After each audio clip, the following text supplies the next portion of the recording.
Muchas gracias. Bien, sí, el día de hoy presento este tema que tiene que ver con una parte esencial de la formación en el diseño, en este caso en el diseño arquitectónico, que se centra en la parte de la generación de conceptos de diseño para el área de la arquitectura, como estábamos comentando.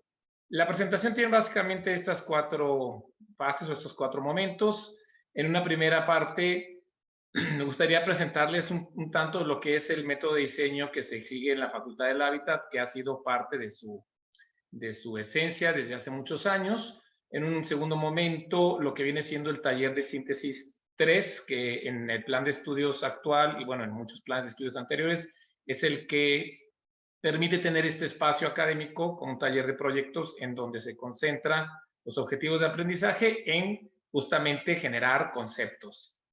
Posteriormente pasaríamos a compartir algunas de las experiencias que justamente se han tenido en tiempo reciente en variar la modalidad de operatividad de lo que se denomina un trabajo en vertical, que ahora les explicaré, a un trabajo en horizontal. Esto hace un año ya que se concluyó y cómo se puede tener ciertas referencias de los resultados obtenidos, no solamente desde la parte conceptual, sino en un primer anteproyecto arquitectónico. Para concluir, pues tener algunas consideraciones breves, algunas reflexiones sobre cuál pueda estar siendo esta pertinencia y actualidad de los métodos de diseño que se tienen en la facultad, enfocados sobre todo a la generación de conceptos.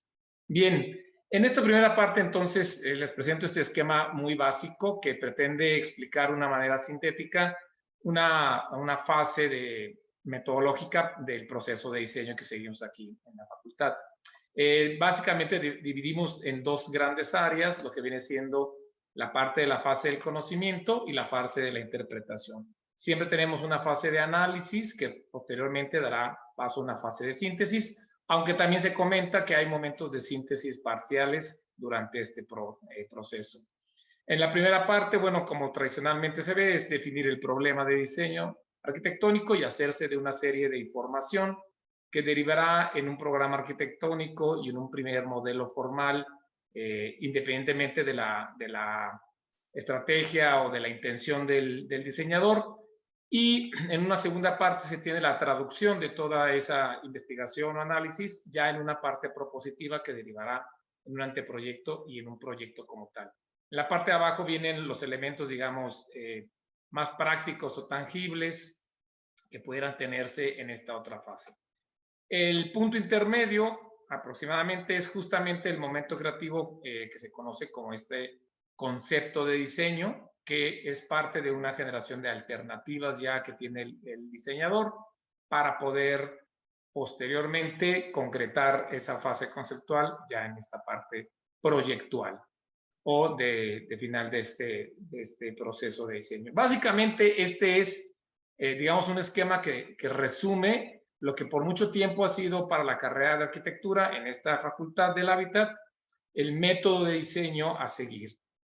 De otra manera, graficado de otra manera y como separándolo un poco más, hablábamos de esta fase de conocimiento que abarca desde este momento en el que se plantea cuál va a ser el problema o la necesidad a poder satisfacer de diseño y concluye aproximadamente esta fase de conocimiento en la parte de la generación de esta estructura conceptual. Una cosa muy importante es que, como aquí se marca en este esquema, el proceso no es limitativo de sus fases, sino que tiene la posibilidad de retroalimentarse y evaluarse en cada una de ellas, siendo, de ser necesario, siendo capaz de poder ver hacia un punto anterior, retomar algunas consideraciones y continuar, ¿verdad?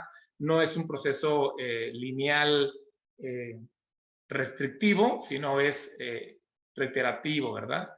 Una parte muy importante de la primera fase es esta definición de un programa que nos permita guiarnos con respecto a qué necesidades de espacio se van a tener que satisfacer y qué requerimientos y requisitos perceptuales, psicológicos, técnicos se necesita cumplir.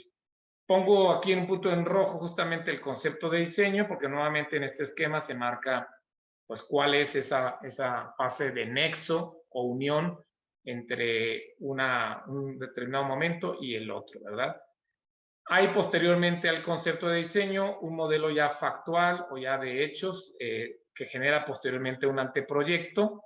En la facultad utilizamos este término para designar este proyecto de diseño que ya está concreto, pero que todavía no tiene una especificación técnica completa y detallada para poder llegar a ser un proyecto arquitectónico o un proyecto ejecutivo.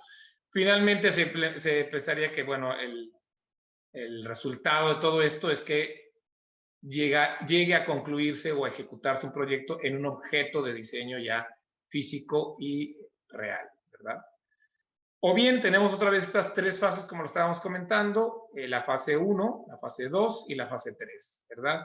En cada uno de ellos se plantea aquí los objetivos, ¿verdad? Muy puntualmente. Y en la parte de abajo vienen justamente, digamos, los elementos con que trabajar. Con el caso problema, con el programa, con el modelo. En la segunda fase, con las premisas y con la generación de alternativas. Y finalmente poder llegar a una hipótesis. Y en la fase número 3, esta interpretación, como ya lo mencioné, el poder llegar al desarrollo del proyecto. Aquí lo comenta justamente que la fase 2 tendría como este objetivo generar una abstracción mental, que es un término que, bueno, muchas veces ahí los alumnos luego no nos comprenden muy bien, que pueda traducirse en expresiones comunicables, guiando y enmarcando la evolución de ese diseño en tres aspectos esenciales que siempre los hemos manejado. Un aspecto funcional, un aspecto formal y un aspecto estructural o técnico, que tiene que ver con tres elementos esenciales que pueden constituir este momento conceptual. Estos tres términos les quiero compartir que han sido en mucho, digamos, un tema de debate con respecto a qué tanto una de estas partes puede constituir la esencia del concepto de diseño o si una pesa más que la otra. En teoría, según lo que el método plantea, la palabra concepto funcional solamente hace alusión a un aspecto o a una parte de este concepto de diseño que tiene que ver con la definición conceptual de los elementos funcionales, pragmáticos, de actividad, flujos, usos del espacio, etc. Otra parte de este concepto tendría que ver con la parte técnica, la parte material, la parte estructural, la parte que sustenta el espacio arquitectónico en lo físico y finalmente una parte que tiene que ver o un aspecto en lo formal. Hay quienes debaten la denominación de un concepto formal que debe denominarse más bien un concepto espacial que defina cualidades del espacio arquitectónico y que la forma, la configuración como tal, es el resultado de la conceptualización de estos tres aspectos, ¿no? Son términos que tradicionalmente se han hablado a lo largo de los siglos en el desarrollo de proyectos de arquitectura. Forma, función y técnica conforman un solo ente y por lo tanto el concepto de diseño de manera integral estaría conformado por esos tres aspectos. Es algo que el método a veces, dependiendo de cómo lo interpreta el docente, pudiera tener ahí digamos, una interpretación como si estuviera segmentado o no. Bueno, por supuesto, tenemos el caso de muchísimos ejemplos donde el ejercicio del proceso de diseño implica siempre una reflexión y un acto creativo constante, donde esa inspiración, digamos, como también se le ha llamado, puede provenir de muy diversos ámbitos, ¿no? Como es el caso del famosísimo taller de diseño del arquitecto Agustín Hernández, inspirado en cuestiones de la naturaleza o estructurales, conceptualizando desde la función, conceptualizando desde la técnica y la estructura, a veces con analogías o metáforas que pueden ser muchas veces con referencias simbólicas, con referencias a la naturaleza. En el caso de lo funcional, pues muchas veces esquematizando o organizando las áreas dependiendo de sus capacidades, sus usos y frecuencias, ¿no? O bien conceptualizando específicamente desde la forma, ¿no? Que en esto, bueno, habrá cantidad de ejemplos de metáforas, analogías, referentes simbólicos, etcétera. Posteriormente hablamos justamente de lo que es la generación de conceptos en el taller. Se habla de que hay un trabajo creativo desde la abstracción para generar alternativas. Normalmente se trabajan, digo, esto puede variar, que el alumno presente 3 alternativas, la 1, la 2 y la 3, o la A, la B y la C, y que se representen en modelos abstractos. Esto no implica que no deba de estar conceptualizando a veces un tanto también en lo figurativo, porque pues normalmente es complicado quedar en términos tan abstractos. Aquí hay algunos ejemplos de algunos trabajos que sintetizan esto, algunas láminas que hablan de elementos de referencia figurativa, algunos apuntes o bocetos y esquemas como este que ilustra elementos más bien abstractos. Estos son trabajos de algunas de las entregas de este taller, del taller 3, que ilustran esto. Normalmente se separan con este tipo de esquemas por colores para enfatizar pues, los elementos que conforman la parte funcional o la parte estructural.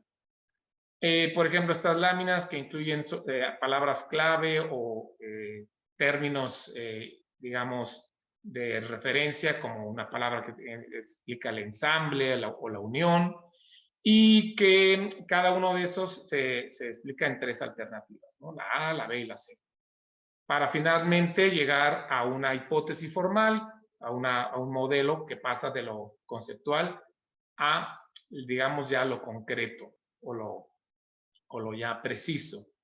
Estos son otros ejemplos, como pueden ver, pues bueno, como ideas hay muchísimas y como maneras de representar, pues también las hay. El ejemplo también de lo funcional, lo técnico y lo formal, donde el alumno trata de representar en cada uno de ellos pues las circulaciones, las áreas, los elementos de soporte y la forma, en este caso por formas circulares, formas redondas, ¿no?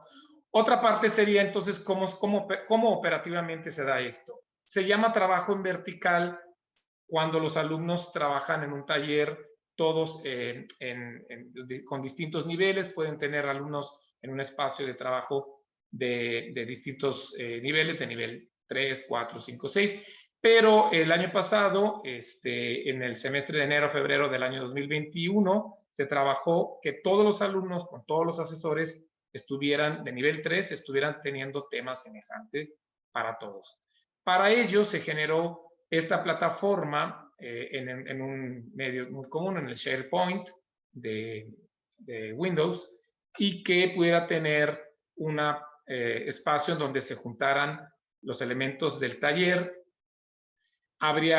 Se generó un coloquio para poder tener reflexiones con respecto a varios de los docentes y su práctica reflexiva en cuanto al concepto. Se generó un seminario también con varios módulos para poder tener participación sobre las experiencias en estrategias didácticas de esta área.